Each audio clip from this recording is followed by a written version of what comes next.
Le comique de répétition, c'est parfois chambé, c'est parfois chambé, c'est parfois chambé, c'est parfois chambé, c'est... Bon, ok, j'ai compris. Salut tout le monde, c'est Xavier, bienvenue sur Watch Mojo français, et aujourd'hui on se retrouve pour un super top 20 des meilleurs running gags des Simpsons. Nous publions de nouvelles vidéos chaque jour, alors abonnez-vous et activez la petite cloche pour ne pas rater la prochaine. Pour cette liste, nous passons en revue les gags récurrents dans les Simpsons, et seulement ça.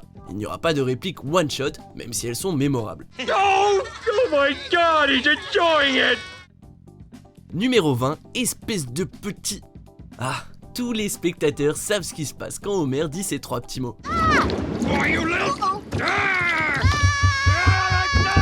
Bart va se retrouver avec les mains d'Homer autour du cou, et ses yeux et sa langue vont sortir de son visage. You don't have to follow in my footsteps. Don't worry, I don't even like using the bathroom after you. Why, you little... Ça arrive des centaines de fois, et ça résume bien la relation entre Homer et Bart. Domer. Why, you little...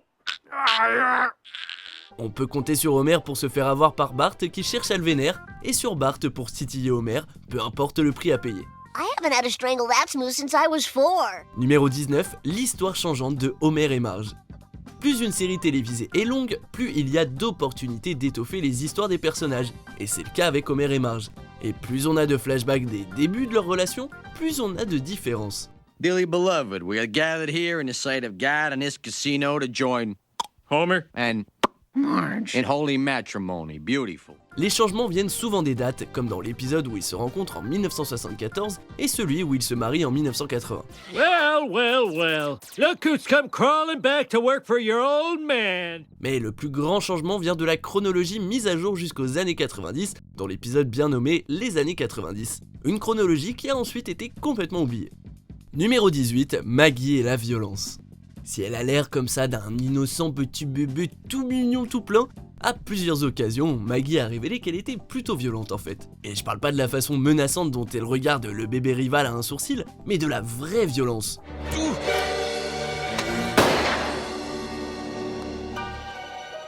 Comme quand elle tire sur Monsieur Burns et tente même de recommencer, ou qu'elle arrive à soumettre des gangsters, ou bien quand elle attaque Homer avec un maillet et tente de le poignarder avec un stylo, même si franchement je la comprends.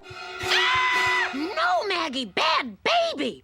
Keep her away from me, Marge. She's got that crazy look in her eyes again. Elle était même prête à affronter Krusty s'il le fallait. Take out the baby. La leçon à retenir, c'est qu'elle est silencieuse, mais mortelle. Numéro 17, les figures d'autorité ne savent rien. L'une des qualités les plus fréquemment associées aux Simpsons, c'est l'irrévérence, et cette qualité est très apparente dans la façon dont la série représente les figures d'autorité. Sorry, no dumping in the lake. Fine. I will put my yard trimmings in a car compactor. Chief, I think there was a dead body in there. I thought that too, until he said yard trimmings. You gotta learn to listen, Lou. La plupart du temps, les figures d'autorité susnommées de Springfield sont impuissantes, inaptes et ne comprennent rien. Now, where did I put my badge? Hey, that duck's got it! Oh, come on, give it back! I need it! Comment? Vous voulez un exemple? Regardez Clancy Wiggum. Il est sans aucun doute le pire officier de police de l'histoire de la télévision, et ses adjoints sont pas franchement mieux. Take him away, boys. Hey, I'm the chief here. Bake him away, toys. What'd you say, Chief? Do what the kid says. Vous en voulez plus? Bah y a aussi le maire Quimby, toujours véreux, l'avocat magistralement incompétent, Lionel Hutz, et le principal Skinner, souvent bien intentionné mais facilement dupé. Johnny! Cool, I broke his brain. Pas étonnant que Bart ne respecte pas l'autorité. Numéro 16, la négligence nucléaire. Dans le monde réel, Springfield aurait déjà explosé à plusieurs reprises, et aurait probablement emporté le reste du pays avec elle. Clairement, Homer est l'homme responsable de cette affreuse négligence. Springfield, my computer shows your T437 is fully operational.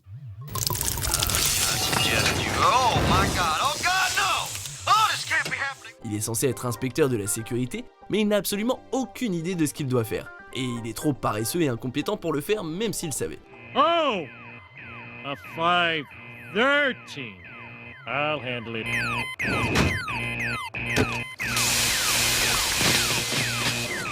That got it.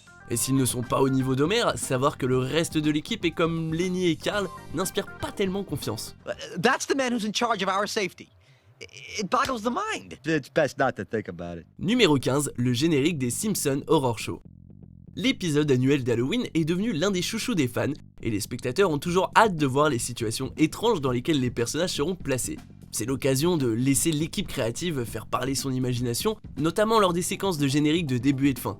Chaque nom est modifié pour être pertinent dans la saison, tel que Bat, chauve-souris en anglais Groening au lieu de Matt Groening, ou Kavner le baveux. Numéro 14, Flanders est canon.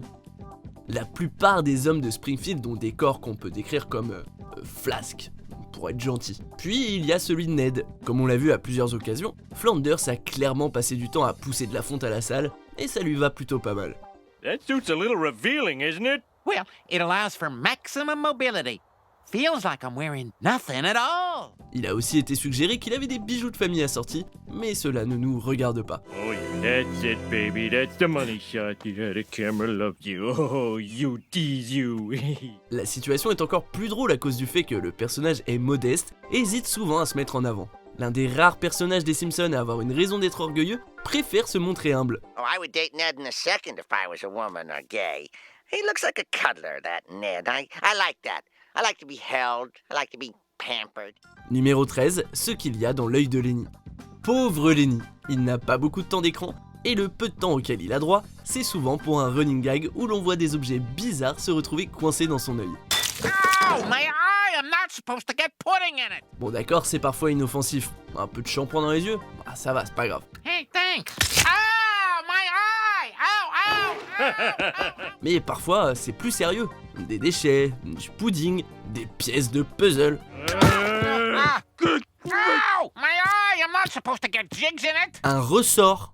Ah, désolé pour toi Lenny, ça a l'air super douloureux, mais en même temps c'est dur de ne pas rire devant ta malchance. I'm all right, folks. Thanks to my Omnigogs. A little late for Lenny. Numéro 12, Simpson, hein. Pendant la série, Monsieur Burns a posé les yeux sur Homer et demandé à Smithers qui il était à de nombreuses reprises. Who is that bookworm, Smithers? Homer Simpson, sir. Simpson, eh? How very strange. À chaque fois, Burns répond comme si c'était la première fois qu'il entendait ce nom, malgré le fait qu'il ait eu d'innombrables interactions avec Homer et ou les membres de sa famille. Oh, that's Homer Simpson, sir. He's one of your boobs from Sector 7G. Simpson, eh? En plus d'être un bon gag, ces scènes montrent également l'apparente sénilité de Burns et le fait qu'il soit si riche et égocentrique qu'il ne se souvient même pas du nom des gens. That's Homer Simpson, sir. Simpson, eh? New man? Actually, sir, he thwarted your campaign for governor. You ran over his son. He saved the plant from meltdown. His wife painted you in the nude. Doesn't ring a bell. Numéro 11, les films et séries de Troy McClure. Les entrées typiques de Troy McClure incluent des références à au moins 2 de ses œuvres passées, qui ont d'ailleurs un titre vachement chelou. I'm Troy McClure. You might remember me from such films as Today We Kill, Tomorrow We Die, and Gladys the Groovy Mule. L'acteur ringard d'Hollywood Troy McClure était un maître des médias, et il est apparu dans plusieurs films, séries télé, feuilletons, pièces de théâtre, vidéos de développement personnel, documentaires, vidéos pour guides, etc. You may remember me from such educational films as 2 - 3 = -fun, and Firecrackers, the Silent Killer. Mais avec des titres comme Gladys la mule perverse et Yaourt pur et petit pois, les armes meurtrières des cantines, finalement je comprends que la carrière de Troy est mal tournée. Hi, I'm Troy McClure. You may remember me from such films as The Greatest Story Ever Hooled and They Came to Burgle Carnegie Hall. Afraid not. License, please? Numéro 10, les activités illégales de Moe. La taverne de Moe est le repère préféré d'Homer, sa deuxième maison, c'est dire si elle n'a pas beaucoup de succès. Okay, it's over. Get him out of here. Du coup, Moe doit se montrer très créatif pour arriver à gagner sa vie. Right, they're on to us. Get him back to SeaWorld. Très créatif au point de vendre des armes illégales pour prêter main forte à des conflits révolutionnaires. 1 grenade each. Ou de se transformer en bar clandestin. All right, but I don't know what you expect to find in a simple neighborhood pet shop. Mais franchement, Moe, de là à faire du trafic de pandas ou de voler Chamu à SeaWorld. Cheese at the fence. Ah, calme-toi, mon pote. Hein. Numéro 9, l'attirance de Smithers envers Monsieur Burns. L'un des running gags les plus fréquents de toute l'histoire des Simpsons est le fait que Waylon Smithers est inexplicablement attiré par Montgomery Burns et que ce dernier ne le voit pas. I won't get what I really want. No one does. Happy birthday, Mr. Smithers. On n'a jamais vraiment compris pourquoi Smithers ressentait ça, mais après tout, l'amour rend aveugle. Qui sommes-nous pour juger? You're quite good at turning me on. You probably should ignore that. Cependant, ça explique en partie pourquoi Smithers reste totalement loyal envers Monsieur Burns, quand n'importe quel assistant se serait déjà carapaté depuis un petit moment. Smithers, I'm home. What? Already? Yes. Numéro 8, l'âge de Monsieur Burns. Tiens d'ailleurs, parlons de l'âge de Monsieur Burns. Il est vieux, très vieux, si vieux que ça en devient glauque, voire impossible. Honus Wagner, Cap Anson, Mordecai Three Finger Brown. Sir? What is it, Smithers? I'm afraid all those players have retired and passed on. Et les scénaristes s'en servent pour blaguer autour de son âge dès qu'ils en ont l'occasion. Let's see, Social Security number, not two. Damn, Roosevelt. Parfois, ces gags prennent la forme de références aux gens ou événements loin dans le passé que Burns pense être actuels.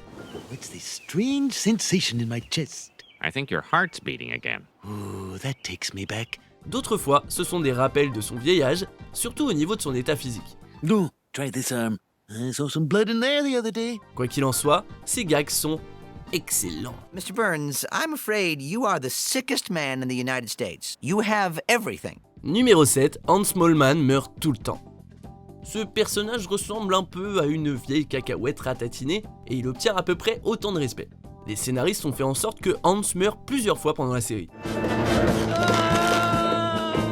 On ne comptera pas ici les scènes comme son mariage avec Selma Bouvier, qui serait pire que la mort pour certains. Non, je parle ici de vraies morts, avec une AMC Gremlin explosive par exemple, ou par exécution sans dernier repas, enterré vivant, ou le crâne percé. Oh no, my brains. Ou encore brûlé par des lunettes. Hans, du fond du cœur, merci d'avoir rendu la mort si marrante. Enfin, pour nous en tout cas. Numéro 6, la nullité de l'école primaire de Springfield.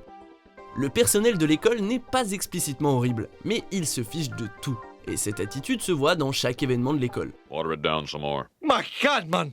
I've watered her down as far as she'll go. I cannot water no more. Voilà pourquoi on embauche quelqu'un comme Otto pour conduire un bus qui tient à peine debout. Besides, if I had the money, I'd fix the exhaust leak in the back. Frankly, I think it's causing some of our low test scores. Et pourquoi la cantinière sert des plats qui n'ont pas les bons noms et se fiche de mettre de la nourriture sur le sol a priori. There's very little meat in these gym mats. Ou dont on ne connaît pas trop les ingrédients. Les professeurs quant à eux font le strict minimum et Skinner a un emploi du temps rempli rien qu'en tentant de contenir Bart.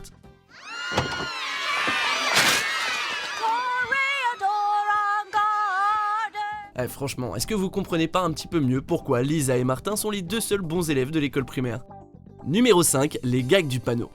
Les Simpsons ont toujours été connus pour leurs noms de restaurants et d'entreprises amusants, du Hollandais volant à la maison des pancakes, en passant par le cabinet de Lionel Hutz, nommé « Je n'arrive pas à croire que ce soit un cabinet d'avocats ». Quand un gag de panneau d'affichage est ajouté au générique, des sociétés comme McBain Capital ou Squidport sont arrivées et ont donné lieu à des gags. This year, give her English muffins. Whatever you say, Mr. Billboard. Numéro 4, l'état de Springfield. Mais dans quel état se trouve Springfield? Peut-être dans l'un des 34 états qui possèdent une ville du même nom, ou pas. You see the 4 states that border Springfield: Ohio, Nevada, Maine and Kentucky. Ah, et en plus il y a des indices intentionnellement trompeurs laissés par les scénaristes, comme le fait que Springfield soit bordé par l'Ohio, le Kentucky, le Maine et le Nevada. C'est pas possible! Quel que soit l'état dans lequel la ville se trouve, il semble changer au fil du temps. Souvent, les spectateurs peuvent trouver des décors très différents en regardant par la fenêtre de chez les Simpsons. Hi, Dad. Numéro 3, les canulars téléphoniques de Bart. Les canulars téléphoniques sont probablement l'un des actes les moins nocifs de Bart. D'ailleurs, Lisa se prend même au jeu. Phone call for Al. Alcoholic. Is there an alcoholic here? Mais la victime de ces appels, Mo la plupart du temps, ne trouve pas ça drôle. Mais alors pas du tout. Hey, I'm looking for Amanda Hugginkiss. Why can't I find Amanda Hugginkiss? Les appels fonctionnent bien parce qu'ils vont de pair avec la crédulité de Mo et son incapacité à apprendre de ses erreurs. Ivana Tinkle. Just a sec. Ivana Tinkle. Ivana Tinkle. Et ils ont beau être puérils, ils nous font rire quand même. I'm a stupid moron with an ugly face and a big butt, and my butt smells, and I like to kiss my own butt. Numéro 2, le gag du tableau noir. Les gags du tableau noir font partie des plus grands points forts des Simpsons depuis le tout premier épisode. Ils arrivent presque au tout début du générique d'ouverture, où l'on voit immédiatement Bart faire son sale gosse. Et d'ailleurs pas qu'un peu. Mais ils donnent aussi aux créateurs l'occasion de montrer leur génie en matière de blagues et de commentaires tranchants. Les meilleurs de ces gags sont simplement imbattables. Numéro 1, le gag du canapé. Mais que pourrait-on mettre d'autre en première position? Réponse, rien. Tous les génériques n'en incluent pas, mais la majorité le fait, et ils sont l'un des gags les plus représentatifs des Simpsons.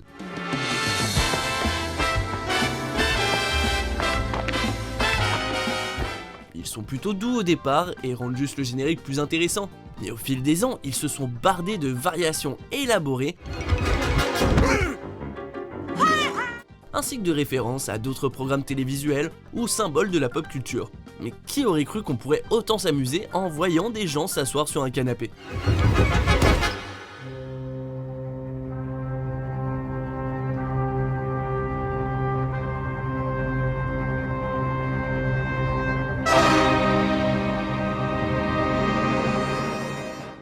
Vous êtes d'accord avec notre sélection? Jetez un coup d'œil à ces autres super vidéos de WatchMojo français et n'oubliez pas de vous abonner pour être au courant des nouveautés.